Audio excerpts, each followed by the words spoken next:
Most people do not struggle because they lack intelligence, discipline, or ambition. They struggle because they live in a constant state of perceived urgency, where every message feels important, every request feels immediate, and every unfinished task feels like a threat. In this environment, the mind becomes reactive rather than deliberate. Decisions are made emotionally instead of strategically, and energy is spent responding instead of creating. Over time, this pattern erodes clarity, confidence, and long-term progress.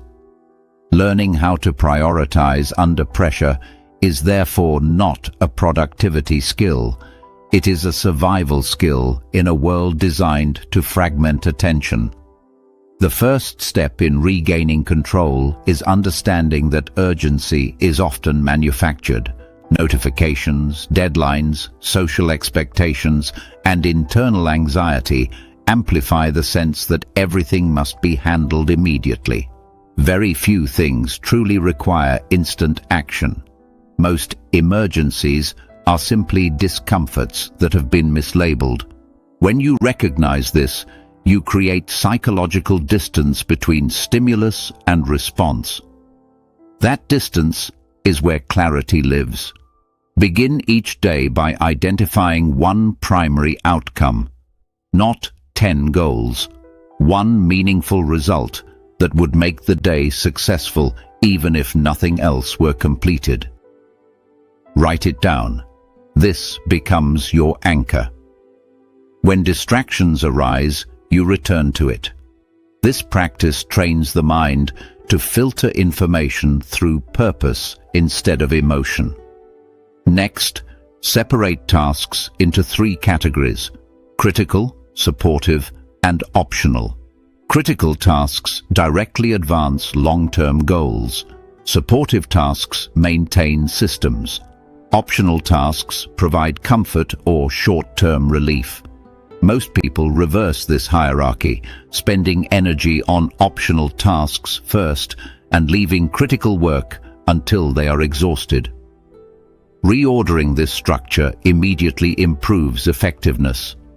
Implement time blocking for priority work. Schedule focused blocks for your primary tasks before checking messages or attending meetings. Protect these blocks as if they were appointments with your future self. This creates structural defense against urgency. When pressure increases, simplify. Reduce choices. Narrow focus. Ask, what matters most right now? Complexity increases stress. Simplicity restores control. Train yourself to respond to overload by narrowing attention rather than scattering it. Another essential skill is learning to say no, internally and externally. Not every request deserves a yes. Not every idea deserves attention. Boundaries preserve mental energy. Without them, prioritization collapses. Use brief daily reviews to refine your system. At the end of the day, ask, did my actions reflect my priorities? If not, why? Adjust accordingly. This feedback loop strengthens decision-making over time. Over weeks and months, these practices build a new operating system. You become less reactive, more intentional, calmer under pressure. You stop confusing motion with progress. You stop mistaking urgency for importance. Clarity under pressure is not about eliminating stress. It is about maintaining internal order when stress is present. When you master prioritization, you gain control over time, energy, and direction. This control becomes the foundation for confidence, resilience, and long-term success.